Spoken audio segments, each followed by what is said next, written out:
And finally, to complete the most significant news for this day, Y News continues. Here are the top stories. Malacañang welcomes a continued slowdown in the country's inflation last month and ensured that such market downtrend will benefit the people. The Philippine Statistics Authority said prices of goods and services in the country have been tapered down to a 10-month low of 4.4% in January. This is lower when compared to 5.1% reported in December. According to the PSA, the decline was mainly driven by cheaper food and non-alcoholic beverages. Despite the improving inflation figure, Malacañang vowed to remain on guard in monitoring the prices of basic goods to mitigate poverty and hunger. Meanwhile, 6 towns of Lanao del Norte and 67 barangays of North Cotabato are set to vote Wednesday whether to join a new autonomous region under the proposed BANGSAMORO organic law. The next round of plebiscite will determine if more areas will be added to the BANGSAMORO autonomous region in Muslim Mindanao, which now includes Cotabato City. The Commission on Elections, or COMELEC, expects that there will be fewer voters for the inclusion compared to the first plebiscite on the ratification of the BOL. COMELEC estimates that there will be around 70% voter turnout on the second plebiscite. The poll body is confident that the conduct of the second plebiscite will be peaceful and orderly despite fears of possible spillover of violence from the bomb attacks in Sulu and Zamboanga City. The blast came after the initial plebiscite in January 21st in Cotabato Autonomous Region in Muslim Mindanao and Isabela City in Basilan. There would be a spillover of the violence from other parts of Mindanao to the plebiscite areas. However, according to the PNP, there is no increase in the number of hotspots in that area. So clearly, they are not expecting any great disruptions during the elections on February 6th. The Philippine National Police believes that the twin explosions at a Jolo cathedral in Sulu last month has already been solved following the surrender of the 5 key suspects and filing of charges against them. However, the PNP notes that the case cannot be considered as closed yet, as deeper investigation is still ongoing against 14 other suspects still at large. The twin blast occurred at Our Lady of Mount Carmel Church last January 27, which killed at least 20 people. The PNP said the suspects were forced to surrender over the weekend due to the intense manhunt operations of government troops. The 5 suspects are now facing charges for multiple murder, frustrated murder, and damage to property. Yung kaso ay solved lamang, hindi closed. Solved dahil naaresto yung mga suspect at naisampa yung kaukulang kaso. In other news, the Senate and the House of Representatives have passed on third and final reading a bill that seeks to institutionalize the discount on student fare for all modes of transportation.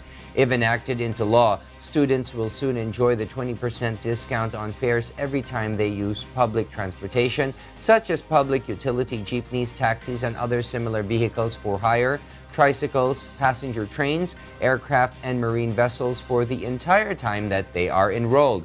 Currently, the student discount only covers land public transportation vehicles, as stated in a memorandum circular issued by the Land Transportation and Franchising Regulatory Board in 2017. The Senate and House versions will be forwarded to the Bicameral Conference Committee before submitting it to President Rodrigo Duterte for his signature. Well, this would be a big relief not only for the students but especially for the parents. Malaking tulong po ito sa kanya. Several companies have signified their intention to put up structures and businesses along Manila Bay amidst ongoing rehabilitation works. According to the Department of Environment and Natural Resources, 6 companies had applied for an environmental compliance certificate for projects along Manila Bay. But the DENR says the applications are still pending and are being subjected to scrutiny. Pursuant to President Rodrigo Duterte's Proclamation Number 74, the power to approve any reclamation projects which will be filtered and will now be under the office of the President. There are pending applications for area clearance sa amin, pero not 43. Meron kaming na-receive na about 6 pero it is being evaluated. Pero hindi pa siya kasi it's PRA eh. Ang sa DNR naman is the Environmental Compliance Certificate. The Department of Health hopes that the bill seeking to impose higher excise taxes for tobacco will be passed in May. The lower house has approved on third and final reading its version of the bill, which seeks to add 2 pesos and 50 centavos to the excise taxes for tobacco every year starting July until 2022. The Senate, meanwhile, is pushing for the 60 to 90 peso price for a pack of cigarettes. The measure aims to fund the government's universal health care program and to lower the number of Filipinos who are suffering from smoking-related diseases. Based on the report of the World Health Organization, there are more than 7 million tobacco-related deaths yearly. More than 6 million of these deaths are from direct tobacco, while 890,000 are exposed to secondhand smoke. Sa Pilipinas ngayon, about 23% of adults are smokers. No? Mas marami pa rin naman yung lalaki, kaya lang yung mga babae kasi unti-unting humahabol. No? Dumadami na rin ang women smokers natin, halos malapit ng pumantay sa dami ng mga lalaki na naninigarilyo.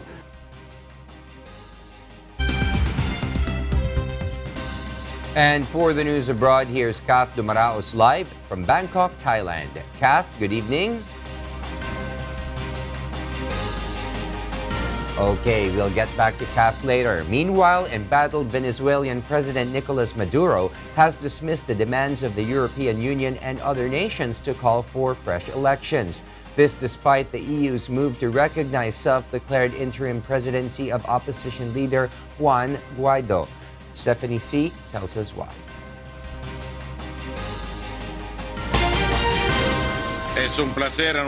It's a pleasure to announce that the European Parliament recognizes Mr. Guaido as the legitimate interim president of Venezuela. The European Parliament recognized Venezuela's self-declared interim president Juan Guaido as de facto head of state on January 31, heightening international pressure on socialist President Nicolas Maduro. EU lawmakers voted 439 in favor to 104 against with 88 abstentions to recognize Venezuelan Congress head Guaido as interim leader. The president of the European Parliament, Antonio Tajani, urged the bloc's 28 governments as well as the EU's top diplomat Federica Mogherini to follow suit and consider Guaido the only legitimate interim president and ensure a strong, unique European position. The European Parliament is the first European institution to do this, and we will ask member states and High Representative to do the same as quickly as possible in order to ensure that we have a strong, unique European position. Though frequently accusing Maduro of stifling democracy, the European Union is nervous at the president of a self-declaration, so has been reluctant to follow the United States and most Latin American nations with immediate recognition of Guaido. Britain, France, Germany, and Spain said on Saturday, however, that they would recognize Guaido unless Maduro called elections within 8 days, but the EU as a whole has not set a time limit in its call for a new presidential vote. But Maduro rejected the ultimatum he had been given by several European Union countries and ruled out a new poll. No aceptamos ultimátum de nadie. We don't accept ultimatums from anyone. No, international politics can't be based on ultimatums. That was the era of empires and colonies. Esa es la época de los imperios, de las colonias. Maduro claimed he's the only president exercising power and that Guaido's presidency doesn't exist. Maduro also said the political opposition in Venezuela, along with the United States, are calling for a military insurrection in the country. Se arregla por la vía de la verdad. This can be fixed by the way of truth. In Venezuela, there's only one president in practice who has the capacities and the powers, economic, institutional, governmental, military, and police. In any case, they try to create the impression of a parallel government. But that parallel government failed since the first day.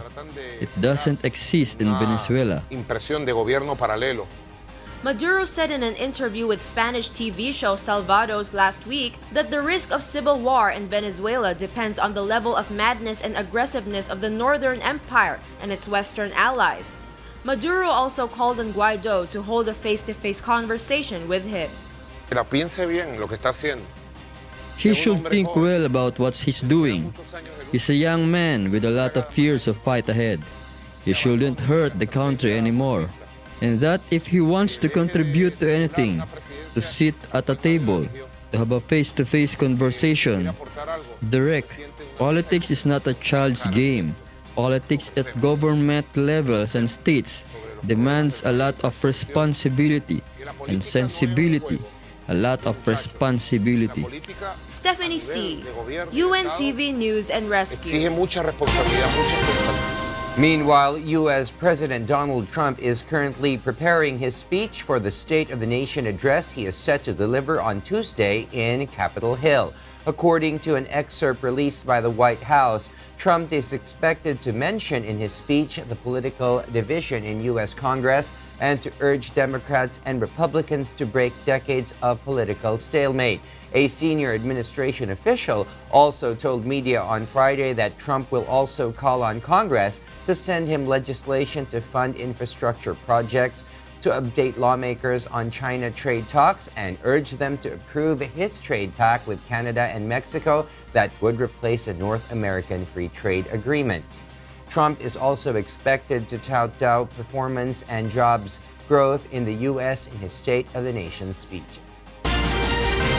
The United Nations Trade and Development Agency warns that a U.S. plan to raise tariffs on Chinese goods next month would have massive consequences for global trade and could trigger an economic downturn. The United States levied additional duties between 10% and 25% on $250 billion worth of Chinese goods last year as punishment for what it called unfair trade practices. The UN body says the United States tariff hike and a retaliatory move by China would trigger an economic downturn due to instability in commodities and financial markets, while company moves to adapt would put pressure on global growth. The agency adds that raising tariffs to 25% would not greatly increase domestic production, with most trade diverted to third countries, including the European Union, Japan, Mexico, and Canada. In other news, Russian authorities have launched an investigation into an apartment block fire in Moscow that killed 7 people. Meanwhile, 4 miners have been rescued alive from a coal mine that collapsed in Peru last week. Here's why from Villamor-Camara. In Russia, a fire in central Moscow claimed at least 7 victims on Monday. TASS news agency cited sources from Russia's investigative committee. The fire began at around 1 in the morning in a 5th-floor apartment of the building, according to a statement from the Russian Emergencies Ministry. The building is an architectural heritage site built in 1913. A number of cultural figures reside in that building, among them Lithuanian actress Ingeborga Dapkunaite. Russia's investigative committee has opened an investigation into the matter, citing negligence as a possible culprit. In Italy, alpine rescue workers on Monday found the bodies of 3 skiers killed in an avalanche in the Italian Alps. The bodies were found buried under the snow after a search for 4 missing skiers, 2 Britons and 2 French. According to Alpine and Speleological Rescue Team, the victims were skiing in the Canal of the Spaniards when they were hit by an avalanche. The country's Alpine Rescue Service said a total of 8 people lost their lives as a result of avalanches during the weekend. And in Peru, 4 miners were rescued on Sunday from a coal mine that caved in, trapping them for more than 3 days. Dozens of rescue workers dug for days to free the men, who walked out and into the arms of joyful relatives before being put in ambulances and taken to a nearby hospital.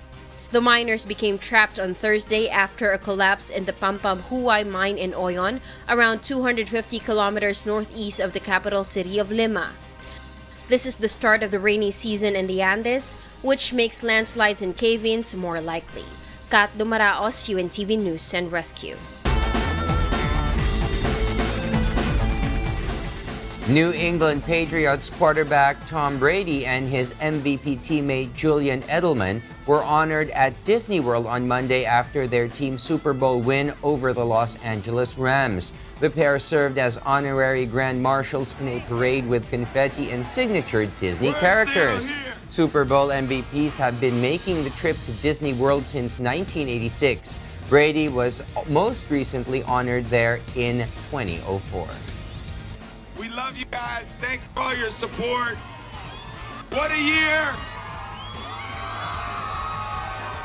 There's a lot of teammates that I wish could be here with us today. We're going to be celebrating with them tomorrow, but we want to be here with you guys, show you our love for you. We love you. Thanks for your support. And we're still here. We're still here. We had as many fans in The Florida. Patriots Super Bowl Victory Parade is scheduled on Tuesday, where thousands of fans are expected to attend. And those are the reasons behind the news, February 5, 2019. On behalf of Rheena, Villamor-Camara, and Angelo, Castro III, I am William Thio. Because we need to know, we will always ask why. Good evening.